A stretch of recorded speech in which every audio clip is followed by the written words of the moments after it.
Changing the language in the WhatsApp app is a straightforward process. Follow these steps to adjust the language settings on your device. Step 1. Open WhatsApp. Launch the WhatsApp application on your smartphone. Make sure you are logged into your account.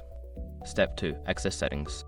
Tap on the three dots in the top right corner for Android or the bottom right corner for iOS to open the menu.